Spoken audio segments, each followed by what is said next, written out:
नमस्कार, जय हिंद, वंदे मातरम। प्यारे बच्चों, आपका स्वागत है आपके अपने YouTube channel quick revision classes में। आज का जो हमारा टॉपिक है वो है भारतीय राष्ट्रीय आंदोलन यूपी ट्रिपल एससी की सभी परीक्षाओं के लिए यूपी पीसीएस एसएससी जहां पर भी इतिहास पूछा जाता है, भारतीय राष्ट्रीय आंदोलन के प्रश्न वहां पर आते ही हैं और बहुत ही महत्वपूर्ण टॉपिक है।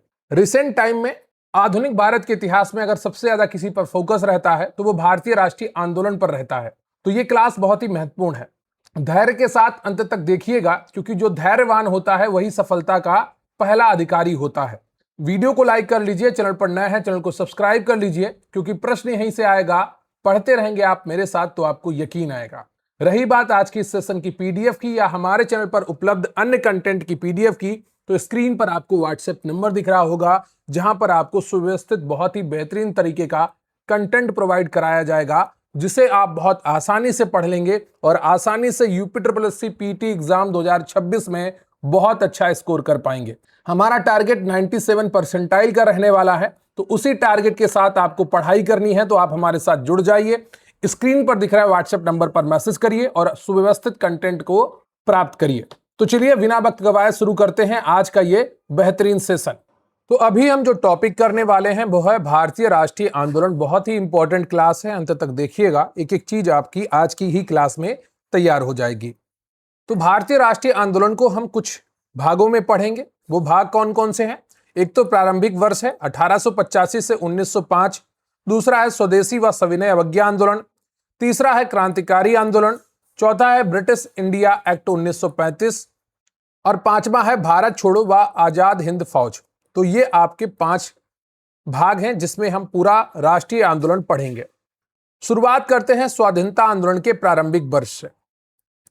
भारतीय राष्ट्रीय कांग्रेस की स्थापना 1885 में एओ ह्यूम द्वारा की गई थी, जिसे भारतीय राष्ट्रीय कांग्रेस बाद में नाम दिया गया। पहले इसका नाम कुछ और था। वो क्या था अभी हम चर्चा करेंगे। कांग्रेस का प्रथम अधिवेशन बंबई के गोकुलदास तेजपाल संस्कृत विद्यालय में हुआ था, जिसमें 72 प्रतिनिधियों ने भाग लिया था। यह अधिवेशन पहले पुणे में होना था, लेकिन वहां हैजा फैलने के कारण बंबई स्थानांतरित किया गया। कई किताबों में आपको प्लेग लिखा मिलेगा, लेकिन ये जो वास्तविक है वो हैजा ही है। अधिवेशन की अध्यक्षता व्योमेश चंद्र बनर्जी ने की थी। भारतीय राष्ट्रीय संघ का नाम बदलकर दादा भाई नौरोजी के सुझाव पर भारतीय राष्ट्रीय कांग्रेस रखा गया था। तो पहले क्या नाम था? भारतीय राष्ट्रीय संघ था, इंडियन नेशनल यूनियन था, जिसका नाम बाद में बदलकर दादा भाई नौरोजी के सुझाव पर भारतीय राष्ट्रीय कांग्रेस रखा गया। कांग्रेस के प्रथम मुस्लिम अध्यक्ष बदरुद्दीन तैयब जी थे, जिन्होंने मद्रास अधिवेशन 1887 की अध्यक्षता की थी। परीक्षाओं में पूछा जाता है, ध्यान रखिएगा। कांग्रेस के प्रथम अंग्रेज अध्यक्ष जॉर्ज यूल थे, जिन्होंने 1888 में इलाहाबाद अधिवेशन की अध्यक्षता की थी। लॉर्ड डफरिन ने कांग्रेस को सूक्ष्मदर्शी अल्पसंख्यकों की संस्था कहा था। बंगाल विभाजन की घोषणा 1905 में लॉर्ड कर्जन द्वारा की गई, जिसे बंगाल विभाजन कहा गया, पार्टीशन ऑफ बंगाल कहा गया। विभाजन का मुख्य कारण बंगाल में उभरते राष्ट्रवाद को कमजोर करना था। इसके विरोध में स्वदेशी और बहिष्कार आंदोलन की शुरुआत हुई। स्वदेशी आंदोलन के दौरान रविन्द्रनाथ टैगोर ने आमार सोनार बंगला गीत लिखा, जो बाद में बांग्लादेश का राष्ट्रगान बना। 1906 के कलकत्ता अधिवेशन में दादा भाई नौरोजी ने पहली बार स्वराज की मांग की। कांग्रेस का 1907 का अधिवेशन सूरत में हुआ था, जिसमें पार्टी गरम दल और नरम दल में विभाजित हो गई। नरम पंथियों का नेतृत्व गोपाल कृष्ण गोखले ने किया, गरम पंथियों का नेतृत्व लाल बाल पाल ने किया। सूरत अधिवेशन की अध्यक्षता रास बिहारी घोष ने की थी, जिसे सूरत विभाजन के नाम से जाना जाता है। बाल गंगाधर तिलक ने कहा था, स्वराज्य मेरा जन्मसिद्ध अधिकार है और मैं इसे लेकर रहूंगा। लाला लाजपत राय, बाल गंगाधर तिलक और बिपिन चंद्र पाल को संयुक्त रूप से लाल बाल पाल कहा जाता है। कई बार परीक्षाओं में पूछा गया है। 1909 में ब्रिटिश सरकार ने मार्ले मिंटो सुधार पारित किया, जिसमें मुसलमानों के लिए पृथक निर्वाचक मंडल की व्यवस्था की गई, यानी कि मुस्लिमों को सिर्फ मुस्लिम वोट देंगे और कुछ सीटें आरक्षित की गई जहां पर सिर्फ मुस्लिम ही चुनाव लड़ेंगे। तो यह था पृथक निर्वाचक मंडल की व्यवस्था। यहीं से भारत की विभाजन की नींव पड़ गई। 1911 में दिल्ली दरबार का आयोजन हुआ, जहां बंगाल विभाजन को रद्द कर दिया गया। भारत की राजधानी को कलकत्ता से दिल्ली स्थानांतरित करने की घोषणा की गई। यह दरबार किंग जॉर्ज पंचम के सम्मान में आयोजित किया गया था। राजधानी कलकत्ता से दिल्ली विधिवत रूप से 1912 में ट्रांसफर हुई थी। 1914 में प्रथम विश्व युद्ध शुरू हुआ, जिसमें भारतीय नेताओं ने ब्रिटिश सरकार का सपोर्ट किया था। 9 जनवरी 1915 को महात्मा गांधी दक्षिण अफ्रीका से भारत लौटे, जिसे प्रवासी भारतीय दिवस के रूप में मनाया गया। महात्मा गांधी के राजनीतिक गुरु गोपाल कृष्ण गोखले थे। 1916 में लखनऊ समझौता हुआ, जिससे कांग्रेस और मुस्लिम लीग के बीच में ऐतिहासिक समझौता हुआ और इस समझौते ने हिंदू मुस्लिम एकता को बढ़ावा दिया, ऐसा उस समय लगा था।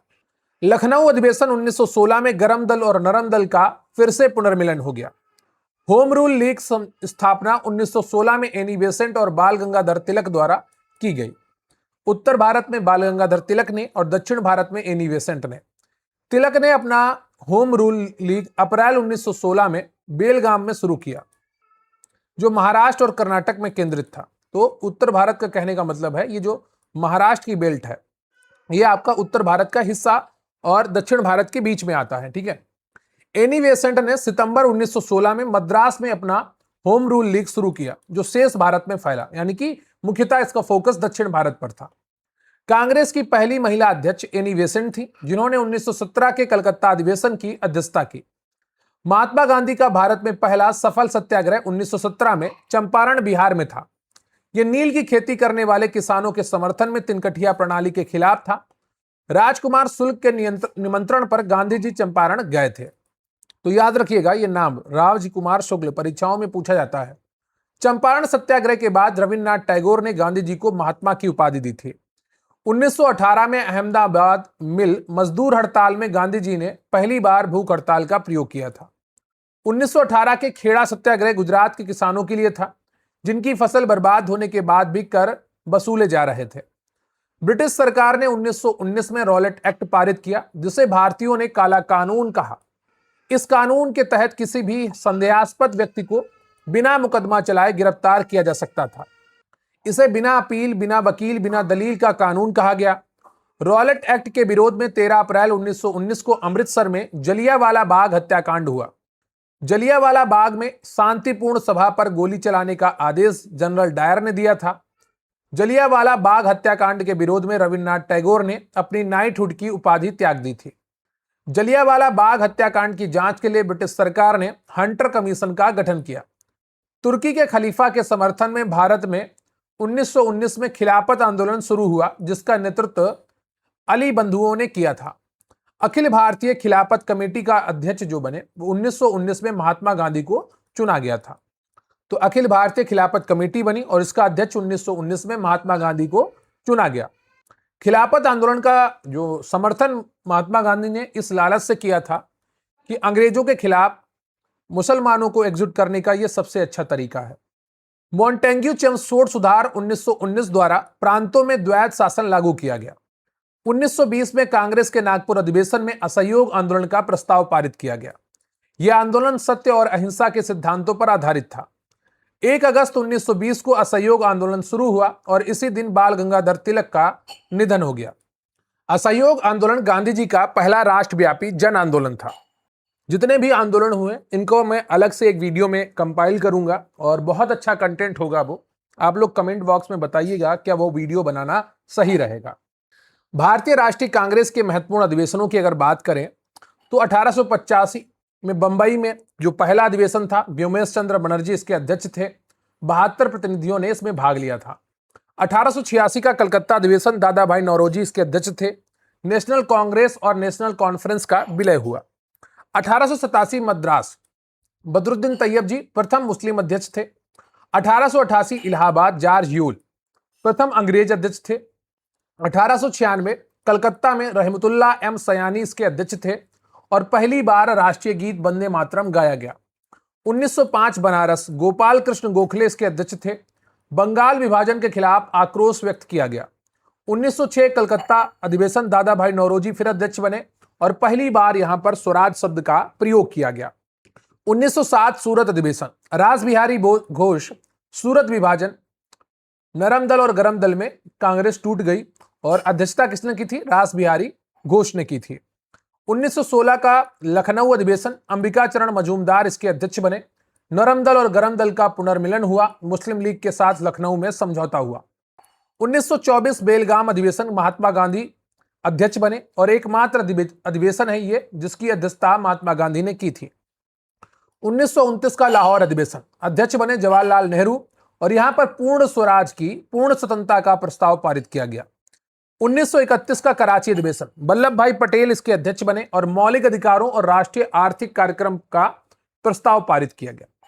1938 का हरिपुरा अधिवेशन, सुभाष चंद्र बोस इसके अध्यक्ष बने। जवाहरलाल नेहरू के अधीन राष्ट्रीय योजना समिति का गठन किया गया। अब हम बात करेंगे स्वदेशी तथा सविनय अवज्ञा आंदोलन, महात्मा गांधी तथा अन्य नेताओं की भूमिका। बंगाल विभाजन के विरोध में स्वदेशी आंदोलन प्रारंभ किया गया था। बंगाल विभाजन की घोषणा 1905 में वायसराय लॉर्ड कर्जन द्वारा की गई थी। 7 अगस्त 1905 को कलकत्ता के टाउन हॉल में बहिष्कार प्रस्ताव पारित किया गया। 16 अक्टूबर 1905 को पूरे बंगाल में रक्षाबंधन दिवस और शोक दिवस मनाया गया। स्वदेशी आंदोलन के दौरान वंदे मातरम भारतीय राष्ट्रीय आंदोलन का शीर्षक गीत बना। स्वदेशी आंदोलन का नेतृत्व मद्रास में चिदंबरम पिल्लई ने किया था। लाला लाजपत राय, बाल गंगाधर तिलक और बिपिन चंद्र पाल को लाल बाल के नाम से भी जाना जाता है, जो उग्रवादी विचारधारा के थे। महात्मा गांधी 9 जनवरी 1915 को दक्षिण अफ्रीका से भारत लौटे, जिसे प्रवासी भारतीय दिवस के रूप में भी मनाया जाता है। गांधी जी का भारत में पहला सफल सत्याग्रह 1917 का चंपारण सत्याग्रह था। चंपारण में किसानों को अपनी जमीन के 3/20 हिस्से पर नील की खेती करना अनिवार्य था, जिसे तिनकठिया पद्धति कहते हैं। 1918 के अहमदाबाद मिल हड़ताल में गांधी जी ने पहली बार भूख हड़ताल का प्रयोग किया था। 1918 के खेड़ा सत्याग्रह को भारत का पहला असहयोग आंदोलन माना जाता है। मार्च 1919 में ब्रिटिश सरकार ने रॉलेट एक्ट पारित किया, जिसे बिना वकील, बिना अपील, बिना दलील का कानून कहा गया। 13 अप्रैल 1919 को अमृतसर में जलियांवाला बाग हत्याकांड हुआ, जहां जनरल डायर ने गोली चलवाई थी। जलियांवाला बाग हत्याकांड के विरोध में रविन्द्रनाथ टैगोर ने अपनी नाइटहुड सर की उपाधि त्याग दी। तुर्की के खलीफा के समर्थन में अली बंधुओं शौकत अली और मोहम्मद अली ने 1919 में खिलाफत आंदोलन शुरू किया। 1 अगस्त 1920 को गांधी जी के नेतृत्व में असहयोग आंदोलन प्रारंभ हुआ। 4 फरवरी 1922 को गोरखपुर में हुई चौरा घटना के कारण गांधी जी ने असहयोग आंदोलन वापस ले लिया। 1923 में मोतीलाल नेहरू और सीआर दास ने स्वराज पार्टी की स्थापना की। 1927 में गठित साइमन कमीशन में कोई भारतीय सदस्य न होने के कारण इसका व्यापक विरोध हुआ था। साइमन कमीशन के विरोध प्रदर्शन के दौरान लाहौर में पुलिस लाठीचार्ज से लाला लाजपत राय की मृत्यु हो गई। 1928 में मोतीलाल नेहरू की अध्यक्षता में भारत के संविधान का मसौदा तैयार करने के लिए नेहरू रिपोर्ट प्रस्तुत की गई। दिसंबर 1929 के कांग्रेस के लाहौर अधिवेशन में पूर्ण स्वराज का प्रस्ताव पारित किया गया, जिसकी अध्यक्षता जवाहरलाल नेहरू ने की थी। 12 मार्च 1930 को गांधी जी ने साबरमती आश्रम से अपने 78 अनुयायियों के साथ दांडी मार्च शुरू किया। 6 अप्रैल 1930 को दांडी में नमक कानून तोड़कर गांधी जी ने सविनय अवज्ञा आंदोलन की शुरुआत की थी।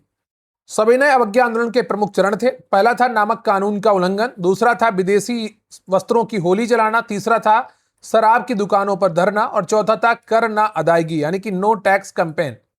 उत्तर पश्चिमी सीमा प्रांत में खान अब्दुल गफ्फार खान, सीमांत गांधी जी ने कहा जाता है, परीक्षाओं में बहुत पूछा जाता है, याद रखिएगा। इन्होंने लाल कुर्ती आंदोलन चलाया था, रेड शर्ट्स, खुदाई खिदमतगार आंदोलन चलाया था। 5 मार्च 1931 को गांधी इरविन समझौता हुआ, जिसे दिल्ली समझौता भी कहा जाता है। गांधी जी ने कांग्रेस के एकमात्र प्रतिनिधि के रूप में 1931 के द्वितीय गोलमेज सम्मेलन में भाग लिया था। ब्रिटिश प्रधानमंत्री रैमजे मैकडोनाल्ड ने 1932 में दलितों के लिए पृथक निर्वाचक मंडल की घोषणा की, जिसे सांप्रदायिक पंचायत कहा गया। तीनों गोलमेज सम्मेलनों में डॉक्टर BR अम्बेडकर ने भाग लिया। 24 सितंबर 1932 को गांधी जी और BR अम्बेडकर के बीच पूना पैक्ट हस्ताक्षरित हुआ था। 1940 में गांधी जी ने व्यक्तिगत सत्याग्रह शुरू किया, जिसके पहले सत्याग्रही विनोबा भावे थे। दूसरे सत्याग्रही कौन थे, कमेंट बॉक्स में बताइएगा, हमें आपके कमेंट्स का इंतजार रहेगा। मार्च 1942 में भारत आए क्रिप्स मिशन को गांधी जी ने पोस्ट डेटेड चेक कहा था। 8 अगस्त 1942 को बॉम्बे के ग्वालियर टैंक मैदान से भारत छोड़ो आंदोलन का प्रस्ताव पारित हुआ। भारत छोड़ो आंदोलन के दौरान गांधी जी ने करो या मरो का ऐतिहासिक नारा दिया था। सुभाष चंद्र बोस ने 1939 में कांग्रेस अध्यक्ष पद से इस्तीफा देकर फॉरवर्ड ब्लॉक की स्थापना की थी। सुभाष चंद्र बोस ने आजाद हिंद फौज का पुनर्गठन, दिल्ली चलो और तुम मुझे खून दो मैं तुम्हें आजादी दूंगा का नारा दिया। 1946 में कैबिनेट मिशन भारत आया, जिसने संविधान सभा के निर्माण का मार्ग प्रशस्त किया। मुस्लिम लीग ने पाकिस्तान की मांग को लेकर 16 अगस्त 1946 को प्रत्यक्ष कार्रवाई दिवस मनाया। 3 जून 1947 को माउंटबेटन योजना के तहत भारत और पाकिस्तान के रूप में देश का विभाजन स्वीकार कर लिया गया। तो यह आपका मोटा मोटा पूरी रूपरेखा थी 1905 से लेकर 1947 तक की। अब हम यहां पर थोड़ा संक्षिप्त में महात्मा गांधी के प्रमुख आंदोलन को देख लेते हैं। चंपारण सत्याग्रह 1917, भारत में गांधी जी का पहला सविनय अवज्ञा आंदोलन। तिनकठिया प्रणाली, नील की खेती के खिलाफ, राजकुमार शुक्ल के निमंत्रण पर बिहार गए। यह मैं दोबारा आपको इसलिए करा रहा हूं क्योंकि यहां से बहुत सारे प्रश्न बनते हैं। अहमदाबाद मिल हड़ताल 1918, भारत में पहली भूख हड़ताल हुई, हंगर स्ट्राइक हुई। मिल मालिकों और मजदूरों के बीच प्लेग बोनस विवाद था, तो 35% वेतन वृद्धि की मांग पूरी हुई। खेड़ा सत्याग्रह 1918, भारत में पहला असहयोग आंदोलन। फसल बर्बाद होने पर भी लगान वसूली का विरोध, सरदार पटेल ने महत्वपूर्ण भूमिका निभाई थी। असहयोग आंदोलन 1920 से 22, पहला राष्ट्रव्यापी जन आंदोलन था। खिलाफत के समर्थन और जलियांवाला बाग के विरोध में शुरू हुआ, चौरी चौरा कांड के बाद वापस लिया गया। सविनय अवज्ञा आंदोलन 1930 से 34, दांडी मार्च के साथ शुरुआत, साबरमती से दांडी तक 78 अनुयायियों के साथ मार्च हुआ। नमक कानून तोड़ा और विदेशी वस्तुओं का बहिष्कार किया गया। भारत छोड़ो आंदोलन 1942, करो या मरो का नारा, क्रिप्स मिशन की विफलता के बाद शुरू हुआ। ग्वालियर टैंक मैदान, बंबई से घोषणा हुई थी। अब हम बात करेंगे क्रांतिकारी आंदोलन तथा उग्रवाद का उदय। विनायक दामोदर सावरकर ने 1899 में मित्र मेला की स्थापना की थी। 1904 में सावरकर ने मित्र मेला का नाम बदलकर अभिनव भारत नामक गुप्त समाज से में परिवर्तित कर दिया। तो जो 1899 में मित्र मेला स्थापित हुआ, 1904 में उसी का नाम बदलकर अभिनव भारत किया। बंगाल में 1902 में पी मित्रा द्वारा अनुशीलन समिति की स्थापना की गई। इसका मुख्य उद्देश्य खून के बदले खून था। बाद में बारिंद्र कुमार घोष और भूपेंद्र नाथ दत्त ने इसका नेतृत्व किया। 1906 में बारिंद्र कुमार घोष और भूपेंद्र नाथ दत्त ने युगांतर नामक पत्रिका का प्रकाशन शुरू किया। मुजफ्फरपुर के कुख्यात जज किंग्सफोर्ड की हत्या का प्रयास 1908 में खुदीराम बोस और प्रफुल्ल चाकी ने किया। अलीपुर षड्यंत्र केस 1908 में अरविंदो घोष और बारिंद्र घोष सहित 34 लोगों को गिरफ्तार किया गया। अरविंदो घोष ने जेल से रिहा होने के बाद कर्मयोगी नामक अंग्रेजी पत्रिका निकाली। लंदन में इंडिया हाउस की स्थापना 1905 में श्यामजी कृष्ण वर्मा ने की थी। मदनलाल ढींगरा ने 1909 में लंदन में कर्जन वायली की हत्या कर दी थी। स्टटगार्ट जर्मनी में 1907 में भीकाजी कामा, मैडम कामा ने भारत का पहला तिरंगा झंडा फहराया था। मैडम कामा को भारतीय क्रांति की माता कहा जाता है। 1913 में सैन फ्रांसिस्को अमेरिका में गदर पार्टी की स्थापना लाला हरदयाल और सोहन सिंह भकना ने की थी। गदर पार्टी का मुख्यालय सैन फ्रांसिस्को में युगांतर आश्रम के नाम से जाना जाता था। कामागाटा मारू प्रकरण 1914 में हुआ, जो एक जापानी जहाज था जिसे बाबा गुरदित्त सिंह ने किराए पर लिया था। रास बिहारी बोस और सचिंद्र नाथ सान्याल ने 1912 में वायसराय हार्डिंग पर दिल्ली में बम फेंका था। अक्टूबर 1914 में कानपुर में सचिंद्र नाथ सान्याल द्वारा हिंदुस्तान रिपब्लिकन एसोसिएशन HRA की स्थापना की गई। 9 अगस्त 1925 को रामप्रसाद बिस्मिल, अशफाक उल्लाह खान आदि ने काकोरी ट्रेन एक्शन को अंजाम दिया। यह सहारनपुर लखनऊ पैसेंजर ट्रेन की डकैती थी। हाल ही में इसका नाम बदलकर काकोरी ट्रेन एक्शन कर दिया गया है। इसे पहले हम काकोरी कांड के नाम से भी जानते थे। काकोरी कांड में चंद्रशेखर आजाद पुलिस की पकड़ से फरार होने में सफल रहे। अशफाक उल्लाह खान पहले मुस्लिम क्रांतिकारी थे जिन्हें फांसी की सजा दी गई। 1928 में दिल्ली के फिरोज शाह कोटला मैदान में HRA का नाम बदलकर हिंदुस्तान सोशलिस्ट रिपब्लिकन एसोसिएशन कर दिया गया। लाला लाजपत राय की मौत का बदला लेने के लिए HSRA सदस्यों ने दिसंबर 1928 में सैंडर्स की हत्या कर दी। 8 अप्रैल 1929 को भगत सिंह और बटुकेश्वर दत्त ने केंद्रीय विधानसभा में बम फेंके। केंद्रीय विधानसभा में बम फेंकने का उद्देश्य किसी की जान लेना नहीं बल्कि बहरों को सुनाना था। भगत सिंह ने इंकलाब जिंदाबाद का नारा लोकप्रिय बनाया, जिसे हसरत मोहानी ने गढ़ा था। जतिन दास ने जेल में 64 दिन की भूख हड़ताल के बाद 1929 में शहादत दी। 23 मार्च 1931 को लाहौर षड्यंत्र केस में भगत सिंह, सुखदेव और राजगुरु को फांसी दी गई। 27 फरवरी 1931 को इलाहाबाद के अल्फ्रेड पार्क में चंद्रशेखर आजाद ने खुद को गोली मार ली थी। बंगाल में सूर्यसेन ने 1930 में चटगांव शस्त्रागार लूट का नेतृत्व किया था। सूर्यसेन को उनके साथी प्यार से मास्टर दा बुलाते थे। सूर्यसेन ने इंडियन रिपब्लिकन आर्मी IRA की चटगांव शाखा की स्थापना की थी। शांति घोष और सुनीति चौधरी ने दिसंबर 1931 में कोमिला के जिलाधिकारी की हत्या कर दी। बीना दास ने 1932 में दीक्षांत समारोह के दौरान गवर्नर स्टेनली जैक्सन पर गोली चलाई थी। सुभाष चंद्र बोस ने 1939 में फॉरवर्ड ब्लॉक की स्थापना की थी। PET वाले बहुत इंपॉर्टेंट तरीके से इसको याद रखें। सुभाष चंद्र बोस ने 1943 में सिंगापुर में आजाद हिंद फौज की कमान संभाली। आजाद हिंद फौज का विचार सबसे पहले कैप्टन मोहन सिंह के मन में आया था। सुभाष चंद्र बोस ने आजाद हिंद फौज की महिला रेजिमेंट का नाम रानी झांसी रेजिमेंट रखा था। क्या रखा था? रानी झांसी रेजिमेंट रखा था। सुभाष चंद्र बोस ने दिल्ली चलो और तुम मुझे खून दो मैं तुम्हें आजादी दूंगा का नारा दिया। लंदन में ऊधम सिंह ने 1940 में माइकल ओडायर की हत्या कर जलियांवाला बाग का बदला लिया। ऊधम सिंह के ऊपर एक फिल्म भी बनी है। नौजवान भारत सभा की स्थापना 1926 में भगत सिंह द्वारा की गई थी। काकोरी कांड के अभियुक्तों का बचाव करने वाली समिति के अध्यक्ष गोविंद बल्लभ पंत थे। सचिंद्रनाथ सान्याल ने बंदी जीवन नामक पुस्तक लिखी, जिसे क्रांतिकारियों की बाइबल कहा जाता था। भगवती चरण वोहरा ने प्रसिद्ध लेख बम का दर्शन लिखा था, द फिलॉसफी ऑफ द बम। श्यामजी कृष्ण वर्मा ने लंदन में इंडियन सोशलिस्ट नामक पत्रिका की शुरुआत की थी। 1909 में विनायक सावरकर ने the Indian war of independence 1857 पुस्तक प्रकाशित की थी। तो 1909 में पुस्तक कौन सी लिखी? विनायक सावरकर ने the Indian war of independence 1857। बंग भंग विरोधी आंदोलन 1905 के दौरान स्वदेशी आंदोलन का उग्रवादी चरण शुरू हुआ। बाल गंगाधर तिलक ने केसरी और मराठा पत्रों के माध्यम से उग्र राष्ट्रवाद का प्रचार किया। तिलक ने 1893 में गणपति उत्सव और 1895 में शिवाजी उत्सव शुरू किया। लाला लाजपत राय, बाल गंगाधर तिलक और बिपिन चंद्र पाल को लाल बाल पाल त्रिगुट कहा जाता था। बाल गंगाधर तिलक ने कहा था, स्वराज मेरा जन्मसिद्ध अधिकार है और मैं इसे लेकर रहूंगा। वैलेंटाइन सीरोल ने बाल गंगाधर तिलक को भारतीय अशांति का जनक कहा था। बात करेंगे प्रमुख क्रांतिकारी संगठनों की एक संक्षिप्त जानकारी पर, जो सीधे सीधे परीक्षा में पूछी जाती है। मित्र मेला, BD सावरकर इसके संस्थापक थे। वर्ष 1899, स्थान था पूना। अनुशीलन समिति, P मित्रा इसके संस्थापक थे। 1902, कलकत्ता में। अभिनव भारत, BD सावरकर। मित्र मेला का ही नाम बदला था 1904 में, पूना में। इंडिया हाउस, श्यामजी कृष्ण वर्मा 1905 में। लंदन में गदर पार्टी, लाला हरदयाल सोहन सिंह भकना 1913 में, सैन फ्रांसिस्को में। इंडिया हाउस और गदर पार्टी बहुत परीक्षाओं में पूछी जाती हैं, तो याद रखिएगा। Hindustan Republican Association, Sachindranath Sanyal 1924, Kanpur.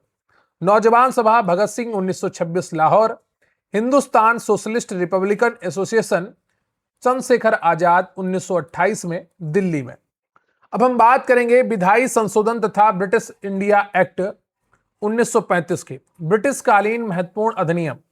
1773 का रेगुलेटिंग एक्ट, बंगाल के गवर्नर को गवर्नर जनरल बनाया गया। कलकत्ता में सुप्रीम कोर्ट की स्थापना हुई। 1784 Pitt's India act, board of control की स्थापना। कंपनी की राजनीतिक और व्यापारिक कार्यों को अलग किया गया। 1813 चार्टर एक्ट, ईसाई मिशनरियों को भारत में प्रवेश की अनुमति। शिक्षा के लिए 1 लाख रुपए का प्रावधान। कंपनी का व्यापारिक एकाधिकार चाय और चीन को छोड़कर समाप्त। चाय का व्यापार और चीन के साथ व्यापार को छोड़कर कंपनी के सभी व्यापारिक एकाधिकार समाप्त कर दिए गए। 1833 का चार्टर एक्ट, बंगाल का गवर्नर जनरल भारत का गवर्नर जनरल बना और पहला भारत का governor general Lord William Bentinck था। कंपनी का व्यापारिक एकाधिकार पूरी तरह समाप्त कर दिया गया। 1853 का चार्टर एक्ट, सिविल सेवा परीक्षाओं की शुरुआत की गई। मैकाले समिति की सिफारिश पर विधायी और कार्यकारी परिषदों को अलग किया गया। 1858 का भारत सरकार अधिनियम, ईस्ट इंडिया कंपनी का शासन समाप्त हुआ। क्राउन ब्रिटिश ताज का सीधा शासन लागू। वायसराय पद का सृजन किया गया। 1909 का Indian council act, Morley Minto सुधार, मुसलमानों के लिए पृथक निर्वाचक मंडल की शुरुआत की गई। 1919 का भारत सरकार अधिनियम मॉन्टेग्यू चेम्सफोर्ड सुधार, प्रांतों में द्वैत शासन लागू किया गया, पहली बार द्विसदनीय व्यवस्था की गई। 1935 का भारत सरकार अधिनियम, प्रांतों में स्वायत्तता, केंद्र में द्वैत शासन, अखिल भारतीय संघ का प्रस्ताव और भारतीय रिजर्व बैंक की स्थापना की बात हुई। 1947 भारतीय स्वतंत्रता अधिनियम, भारत और पाकिस्तान का विभाजन, ब्रिटिश शासन का अंत। भारत में ब्रिटिश संसद द्वारा पारित पहला महत्वपूर्ण अधिनियम रेगुलेटिंग एक्ट 1773 था। रेगुलेटिंग एक्ट के तहत 1774 में कलकत्ता में एक सर्वोच्च न्यायालय की स्थापना की गई। पिट्स इंडिया एक्ट 1784 के द्वारा ईस्ट इंडिया कंपनी के राजनीतिक और वाणिज्यिक कार्यों को अलग कर दिया गया। चार्टर एक्ट 1813 के द्वारा भारत में ईसाई मिशनरियों को धर्म के प्रचार की अनुमति दी गई। 1833 के चार्टर एक्ट के द्वारा बंगाल के गवर्नर जनरल को संपूर्ण भारत का गवर्नर जनरल बनाया गया। भारत में सिविल सेवकों के लिए खुली प्रतियोगी परीक्षा की शुरुआत 1853 के चार्टर एक्ट के माध्यम से हुई। 1857 की क्रांति के बाद भारत सरकार अधिनियम 1858 द्वारा भारत का शासन ब्रिटिश क्राउन को सौंप दिया गया। भारत के राज्य सचिव, भारत सचिव का पद का सृजन 1858 के अधिनियम द्वारा सृजित किया गया था। भारतीय परिषद अधिनियम 1861 द्वारा गवर्नर जनरल को आपातकाल में अध्यादेश जारी करने की शक्ति प्रदान की गई। भारत में पहली बार अप्रत्यक्ष चुनाव प्रणाली की शुरुआत भारतीय परिषद अधिनियम 1892 द्वारा की गई। मार्ले मिंटो सुधार के नाम से भारतीय परिषद अधिनियम 1909 को जाना जाता है। मुसलमानों के लिए पृथक निर्वाचक मंडल का प्रावधान 1909 के अधिनियम में किया गया था। मॉन्टेग्यू चेम्सफोर्ड सुधार भारत सरकार अधिनियम 1919 का दूसरा नाम है। प्रांतों में द्वैत शासन की शुरुआत 1919 के अधिनियम द्वारा की गई। 1919 के अधिनियम ने भारत में पहली बार केंद्र में द्विसदनीय व्यवस्था की स्थापना की। भारत सरकार अधिनियम 1935 ब्रिटिश संसद द्वारा पारित सबसे लंबा और विस्तृत अधिनियम था। 1935 के अधिनियम द्वारा प्रांतों में द्वैत शासन समाप्त कर प्रांतीय स्वायत्तता लागू की गई। केंद्र में द्वैत शासन की स्थापना भारत सरकार अधिनियम 1935 के तहत की गई। 1935 के अधिनियम के तहत एक अखिल भारतीय संघ की स्थापना का प्रस्ताव रखा गया था। यह संघ ब्रिटिश भारतीय प्रांतों और देशी रियासतों से मिलकर बनना था। रियासतों के शामिल होने से इनकार करने के कारण यह संघ कभी अस्तित्व में ही नहीं आ सका। भारत में एक संघीय न्यायालय की स्थापना 1935 के अधिनियम के तहत 1937 में की गई थी। 1935 के अधिनियम ने भारतीय रिजर्व बैंक की स्थापना का भी प्रावधान किया। देश की मुद्रा और साख नियंत्रण के लिए भारतीय रिजर्व बैंक की स्थापना का प्रावधान 1935 के अधिनियम में था। किस अधिनियम ने बर्मा को भारत से अलग किया था? तो भारत सरकार अधिनियम 1935 तत्कालीन बर्मा को वर्तमान में म्यांमार के नाम से जाना जाता है। 1935 के अधिनियम के तहत केंद्र और प्रांतों के बीच शक्तियों का विभाजन 3 सूचियों संघ, प्रांतीय और संवर्ती सूची में किया गया था। अवशिष्ट शक्तियां 1935 के अधिनियम के तहत गवर्नर जनरल वायसराय को दी गई थी। दलित वर्गों, महिलाओं और मजदूर वर्गों के लिए पृथक निर्वाचक मंडल 1935 का अधिनियम द्वारा पारित किया गया था। जवाहरलाल नेहरू ने 1935 के अधिनियम को अनेक ब्रेकों वाला परंतु इंजन रहित मशीन कहा था। किसने 1935 के अधिनियम को गुलामी का अधिकार पत्र कहा था? तो जवाहरलाल नेहरू ने कहा था। 1935 के अधिनियम के आधार पर ही भारत में 1937 में प्रांतीय चुनाव हुए थे। 1937 के प्रांतीय चुनावों में कांग्रेस ने 11 में से कितने प्रांतों में सरकार बनाई थी? तो 8 प्रांतों में बनाई थी। द्वितीय विश्व युद्ध में भारतीयों की सहमति के बिना भारत को शामिल करने के विरोध में कांग्रेस मंत्रिमंडल ने इस्तीफा दे दिया। इस्तीफा देने की तिथि 22 अक्टूबर 1939 थी, 28 महीने के शासन के बाद। मुस्लिम लीग ने 22 दिसंबर 1939 को मुक्ति दिवस के रूप में मनाया था। क्रिप्स मिशन 1942 में भारत आया, जिसका मुख्य उद्देश्य द्वितीय विश्व युद्ध में भारतीयों का सहयोग प्राप्त करना था। कैबिनेट मिशन 1946 ने भारत में संविधान सभा के निर्माण का मार्ग प्रशस्त किया।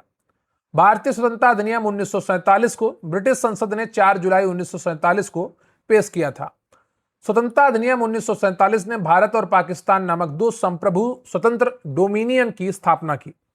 भारत का वर्तमान संविधान मुख्य रूप से भारत सरकार अधिनियम 1935 पर आधारित है, जिससे इसके लगभग 250 अनुच्छेद लिए गए थे। तो भारत का जो संविधान है वो मुख्य रूप से भारत सरकार अधिनियम 1935 जो अंग्रेजों द्वारा बनाया गया था वो पूरा उठा लिया गया था लगभग, और उसके 250 अनुच्छेद सीधे सीधे शामिल कर लिए गए थे। भारत छोड़ो आंदोलन, आजाद हिंद फौज तथा नेताजी सुभाष चंद्र बोस, अगला जो हमारा सेक्शन है उस पर हम अभी बात करेंगे। 8 अगस्त 1942 को बंबई के ग्वालियर टैंक मैदान में भारत छोड़ो प्रस्ताव पारित किया गया, क्विट इंडिया रेजोल्यूशन। भारत छोड़ो आंदोलन के दौरान महात्मा गांधी ने करो या मरो का प्रसिद्ध नारा दिया।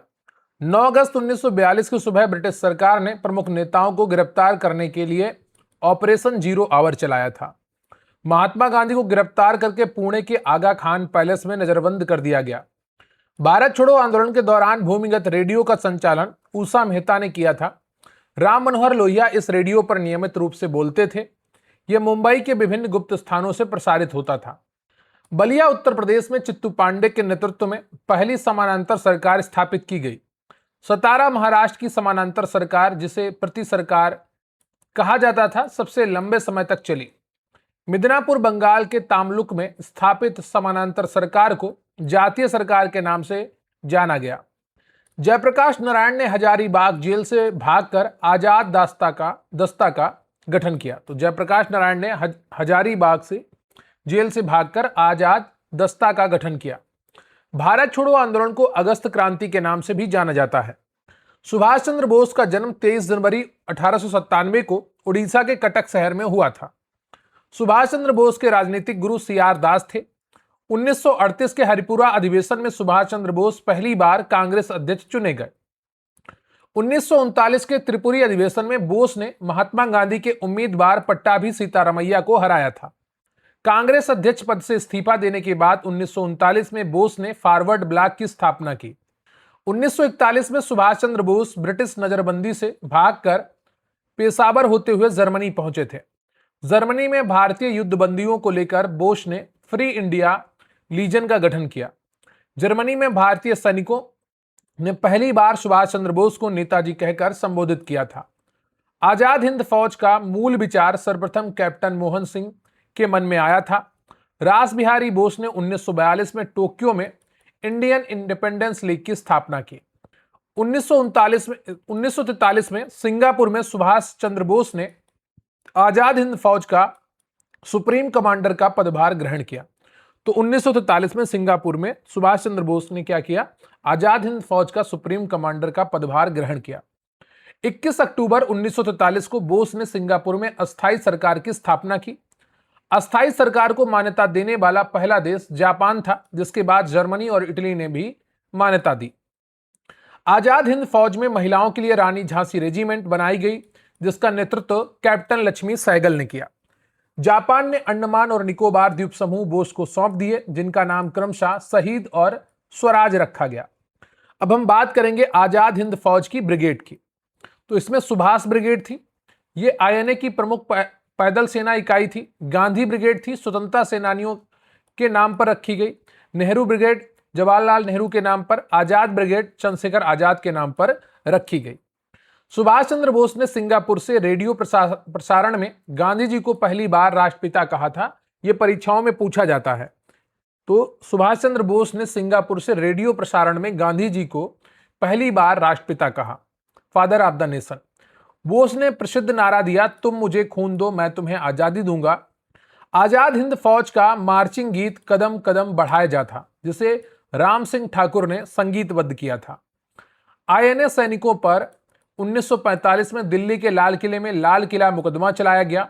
लाल किला मुकदमे में मुख्य आरोपी मेजर शहनवाज खान, कर्नल प्रेम सहगल और गुरुबख्श सिंह ढिल्लो थे। आईएनए बचाव समिति के प्रमुख वकील भूलाभाई देसाई थे। तेज बहादुर सप्रू, केएन काटजू और जवाहरलाल नेहरू ने भी बचाव पक्ष में भाग लिया था। 9 अगस्त 1925 को रामप्रसाद बिस्मिल, अशफाक उल्ला खां आदि ने काकोरी ट्रेन एक्शन को अंजाम दिया था। यह सहारनपुर लखनऊ पैसेंजर ट्रेन की डकैती थी। हाल ही में इसका नाम बदलकर काकोरी ट्रेन एक्शन कर दिया गया। यह रिपीटेड वन लाइनर है। 18 अगस्त 1945 को ताइवान के ताई होकू हवाई अड्डे पर विमान दुर्घटना में बोस की कथित मृत्यु हो गई। इसके कोई प्रमाणिक साक्ष्य तो नहीं मिले, लेकिन यहाँ पर यह एक बात है जिसके बाद बोस जी कभी दिखाई नहीं दिए। सुभाष चंद्र बोस की मृत्यु की जांच के लिए भारत सरकार ने शहनवाज समिति का गठन 1956 में किया था। 1999 में बोस की मृत्यु की पुनः जांच के लिए मुखर्जी आयोग का गठन किया गया था। बोस ने अपनी आत्मकथा द इंडियन स्ट्रगल नामक पुस्तक लिखी थी, जो 1920 से 1942 के इतिहास को दर्शाती है। सुभाष चंद्र बोस द्वारा स्थापित आजाद हिंद बैंक ने 1 लाख रुपए का नोट जारी किया था। तो सुभाष चंद्र बोस द्वारा स्थापित आजाद हिंद बैंक ने 1 लाख रुपए का नोट जारी किया था। भारत छोड़ो आंदोलन के समय भारत के वायसराय लॉर्ड लिनलिथगो थे। सुभाष चंद्र बोस ने 1938 में राष्ट्रीय योजना समिति का गठन किया, जिसके अध्यक्ष जवाहरलाल नेहरू थे। सुभाष चंद्र बोस को देश नायक की उपाधि रविन्द्रनाथ टैगोर ने दी थी। ठीक है, तो ये आपका आज का कंटेंट है। वीडियो को लाइक कर लीजिएगा, चैनल पर नया है चैनल को सब्सक्राइब कर लीजिएगा और कमेंट करके बताइएगा आज का सेशन कैसा लगा। अपने दोस्तों के साथ भी शेयर करिएगा, अपने ग्रुप्स में शेयर करिएगा। देखिए, बेहतरीन क्लास है, यहां से बाहर कोई भी प्रश्न आपका जाएगा नहीं, ये मेरी गारंटी है। जितना भी राष्ट्रीय आंदोलन का था वो सब कुछ यहां पर आपको बताया गया है, पढ़ाया गया है। अगर फिर भी कोई तथ्य छूटा है तो रिवीजन वन लाइनर्स आपको मिलते रहेंगे। एमसीक्यू फॉर्म में, पीवाईक्यू फॉर्म में भी मैं आपको रिवीजन करवाऊंगा। पीवाईक्यू सीरीज तो चल ही रही है, उसके 8 मॉक टेस्ट हो चुके हैं। तकरीबन आपको 60 से 70 मॉक टेस्ट आपके एग्जाम से पहले दिए जाएंगे, तो उसको भी आप देखते रहिए, तैयारी अपनी करते रहिए, चीजें आपके लिए बहुत आसान हो जाएंगी। यकीन मानकर चलिए, बस भरोसा करके हमारे साथ जुड़े रहिए। जितना आप स्वयं पर भरोसा करते हैं उतना ही आपको हम पर करना पड़ेगा। और यकीन मानकर चलिए, सकारात्मक रह के आपको 97 परसेंटाइल में दिलाने वाला हूं। ठीक है, तो अच्छे से अगर आप तैयारी करना चाहते हैं, बहुत कम पढ़ के बहुत अच्छा स्कोर करना चाहते हैं, तो फिर आपको जुड़ना पड़ेगा। और देखिए, मैथ और रीजनिंग के लिए आपको कोई बैच लेने की आवश्यकता नहीं है। ये सारा खेल प्रैक्टिस का है और यूट्यूब पर प्रैक्टिस के लिए बहुत सारा कंटेंट है। बस आप अपने टॉपिक का नाम डालिए, 50 टीचर का वीडियो मिल जाएगा। उन 50 टीचर में 1-2 टीचर तो आपको ऐसे मिल ही जाएंगे जिनका पढ़ाना आपको समझ में आएगा, आसानी से आप पढ़ लेंगे। इधर उधर भटकने की आपको आवश्यकता नहीं है। बैच खरीदेंगे लंबा लंबा और फिर उसमें घंटों पूरा दिन बैठे रहेंगे, तो वैसे पढ़ाई नहीं होती है। ठीक है, अगर आपने बिल्कुल ही नहीं पढ़ा है तो आप एक बार बैच ले सकते हैं, लेकिन फिर भी तो ऑफलाइन जाइएगा। ऑनलाइन में आपको मजा नहीं आएगा अगर आप शुरुआत कर रहे हैं। और केवल आपके पास अच्छे नोट्स होने चाहिए, और अच्छे नोट्स के द्वारा आपकी तैयारी बहुत आसान हो जाएगी। अगर आपको इस सेशन की पीडीएफ चाहिए तो स्क्रीन पर आपको व्हाट्सएप नंबर दिख रहा होगा, जहां पर आप हमें मैसेज कर सकते हैं और हमारे इस कंटेंट का लाभ उठा सकते हैं। बहुत ही बेहतरीन नोट्स आपको मिलने वाले हैं। थ्योरी ई बुक होगी, वन लाइनर्स टॉपिक वाइज होंगे, 1 से 2 बार आपको प्रोवाइड कराएंगे। कोशिश करेंगे 3 से 4 बार हो जाए, जिससे आपकी तैयारी बहुत आसान हो जाएगी। बार बार रिवीजन ही आपको सफलता की दहलीज पर पहुंचाता है, और वो हम आपको लगातार करवाते रहेंगे। आपके एग्जाम तक आपको पीडीएफ उपलब्ध करवाते रहेंगे, जिससे आपकी तैयारी बहुत आसान हो जाएगी। इसके अलावा one liner, MCQs, PYQs, practice set सब कुछ उपलब्ध होगा, तो कहीं पर भी आपको भटकने की आवश्यकता नहीं है। तैयारी अच्छे से करते रहिए। आज के लिए बस इतना ही, मिलेंगे नेक्स्ट सेशन में। तब तक के लिए जय हिंद, जय भारत।